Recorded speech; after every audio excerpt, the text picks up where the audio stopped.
Hi, Rock and Roll Daycare community. It's Barb. It's Tuesday, which means it's our Tuesday training tool day. I hope everyone's having a great start to your week. And can you believe we're already at the end of February? It's insane. We've been talking a couple weeks now about the classroom or the prepared environment and really what those expectations are in the rock and roll community and why we have these expectations. I really want everyone to be understanding that the reason we put these expectations in is to help the child to succeed. It's not simply because we want an environment to look pretty or look nice. I mean, while that is lovely, these reasons why we give on the Tuesday training tools is for the child and for their needs. Okay, so since it's the last week, I figured we could do a nice little summary and kind of just, be talking about the action plan. Like, okay, we learned these things, now what? What do we do? How do we make sure we're maintaining all of these weekly focuses that we've, been talking about? How do we maintain them in our classrooms on a daily basis? So I'm gonna go ahead and share my screen like I always do so we can follow along together. Perfect, okay. So here we are, classroom, February 2020. So our week focus, bringing it all together. Let's review our training tools from the month and how to successfully implement in your classrooms.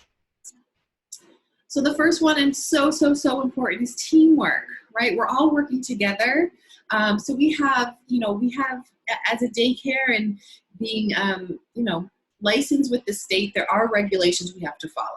We're so lucky at Rock and Roll Daycare that we have a team of admin who know regulations so well, who are on top of keeping our center safe. And because of that, we stay open and our children do stay safe. So thank you to our team that works towards making that we are in compliance with our regulations. It is the most important part that we have to be following. However, we work as a team with regulations, so they can come in and make a suggestion, but we can also work with our co-teachers and our curriculum team, and we can all work together to make sure that we're following the needs of the child, right? So that's really, again, the child is the goal. All of us have different goals, like I said, regulations and curriculum, and there's always a solution of what we can do to make sure we're serving the child. So keep that communication open, keep it respectful, and be just making sure that we're looking at things from all different angles, and that teamwork is, and that we're working together. Make sure you're taking time to reflect. Step back from your classroom and think, if something doesn't feel right, I apologize for the typo on this slide. If something doesn't feel right in your classroom, why? If it doesn't feel right to you, it may not feel right to the child. If you're into feng shui type things, which I kind of am, you'll just know that feeling has to be there, especially with the teacher, because you have to have trust in your environment. You have to have trust that it is going to meet the needs of the children. If you don't have that trust, then there's no way that the child is going to be feeling that connection to the environment if you're not. So if something's not feeling right, there's a corner where the children just always seem to get into more physical activity with each other or causing some type of behavioral things, always in this corner. Step back, think about it. What can I do to change it?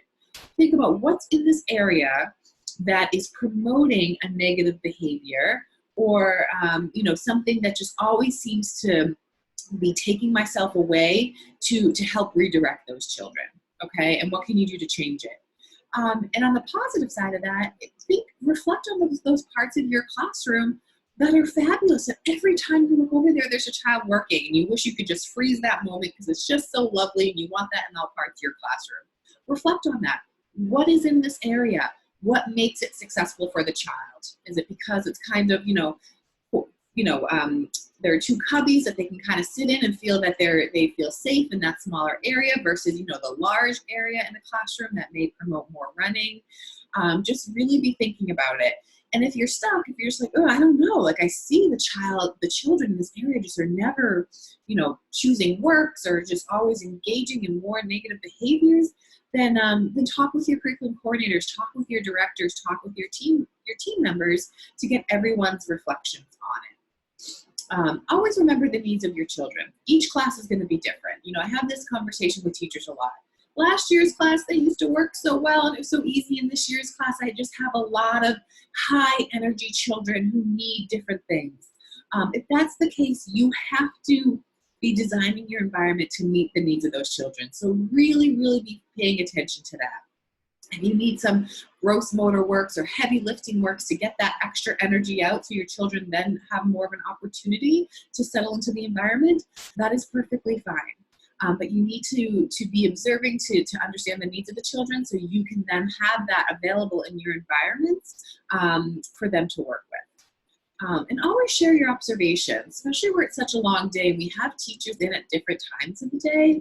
It's really important that we're communicating with each other within the classroom to say, you know, I noticed this morning. What do you think if we tried this instead? Or, you know, I've noticed this. Could you help me come up? You know, I didn't feel, you know, that this part of the classroom is really supporting this child's needs. Could we work together to maybe think of a solution that could help with this? Just always be sharing those observations and keeping in mind that there is a solution, that it's going to be solution-based as opposed to, you know, communicating with your teachers in a way that is, you know, negative or just always highlighting the negative in the classroom. You want to share with the, you know, what you're seeing, but also know that that is going to be working towards a solution.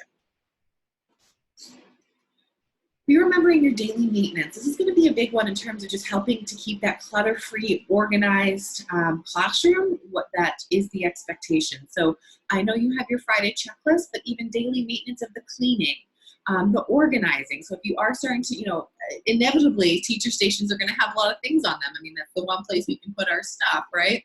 But just constantly organizing will help you not have like the big piles of stuff that just always seems to make its way into the classrooms. We really want to be maintaining work, so be checking those works every single day, making sure every single one is complete. I know we've talked about this a couple weeks ago, but I cannot emphasize enough how important this is. And if you're not doing it on a daily basis, it could just get worse each day, and then, you know, after a couple days or even a week, all your works could be mixed up and they're not going to be functional for the child, therefore they will not be able to engage with them. And like I've said, if they cannot engage with the environment, they are going to engage with each other instead, and sometimes that's not always for the better. It could be some negative behaviors because they're just looking for that challenge, and we need to make sure that that challenge is through our curriculum and not through a behavioral interaction. And always be remembering to reset the environment throughout the day. I can easily walk into a classroom and see when it's been a busy, productive work morning. You know, the work should not be perfect on the shelves in the middle of the day because I know children have been working with them and they've been putting them back. But I can also immediately tell the difference of when it's been a busy, productive morning versus a classroom that's being semi-neglected or not reset throughout the day because things are just messy. So it is your job, although, you know, you are with the children, when you are able to step back, you are just resetting the environment. And that is modeling to the children, like, this is the expectation. They see you doing it. They know that that's what they should be doing. But of course, it just keeps the environment ready for them to engage in, because if all the works are not ready, again, they're not going to be able to work with them successfully. So the resetting of the environment throughout the day is so key. And it's just really stressful to do a big cleanup at the end. And it's just, it's never, just never feels good for anyone. So just be modeling that throughout your work mornings, throughout your afternoons, so the children are able to see that. And we want to make sure we're keeping creativity alive. I mean, we are a music-based program, and so that creativity needs to be alive in our classrooms. And it's a big reason why you choose to work here. I know it's a big reason why I choose to work here. It's such a unique program, and we need to make sure that it's alive in our environments. While there is a certain expectation in our classrooms, we want all the teachers' personalities and strengths to be just shining through, that make each classroom a little unique from the other one. I mean, that's just what makes this, you know, Rock and Roll Daycare so wonderful. So while orderly, neat environments are always the priority, we can still have environments that display children's artwork and creations in a neat way. So we don't have to be stapling them all over the wall, but if we use our art boards, or if we come up with ways that can display them tastefully, then they are still so welcomed in the classroom. So regulations, of course we have to keep the children safe, but that shouldn't limit us too much on how we can be displaying the children's arts and creations, because it is their environment after all. And we can have color and have a warm and welcoming tone too. The last thing we want are these cold rooms when you walk in that seem boring and blah and just nothing there. We can do so many things in our environments to make it feel warm, to make it feel like a home environment, and to just make it feel welcoming. So when adults, not only adults, but when children are walking in, they just, this is a safe place. And there were a lot of different ideas in the PowerPoint. The importance of a simple learning environment, which I want to say was week 2. So you can go back and watch that Tuesday training tool if you need some more ideas. And we'll also be linking a Open Door Montessori video about classroom design that will hopefully, if you are feeling stuck with your environment and what you can do with it, will help, give you some ideas. So that's that for this week. Again, it's just kind of an overview. I really, want you to take this week to say, okay, this was everything we learned for the month, and go back to your team and be making sure that you are following through with the tools and give it some time. I think, we have to remember that when you are introduced with a new concept or a new training tool, just because something doesn't change immediately in your classroom doesn't mean it's not going to work. Like I said, I promise the rationale behind these training tools is to help support the child. So give it time, put some trust into it. And if you ever have any questions, we are here. We're more than happy to help. And we will be here to support you. So I hope everyone has a great day. And as always, happy learning. I'll be seeing you. Bye-bye.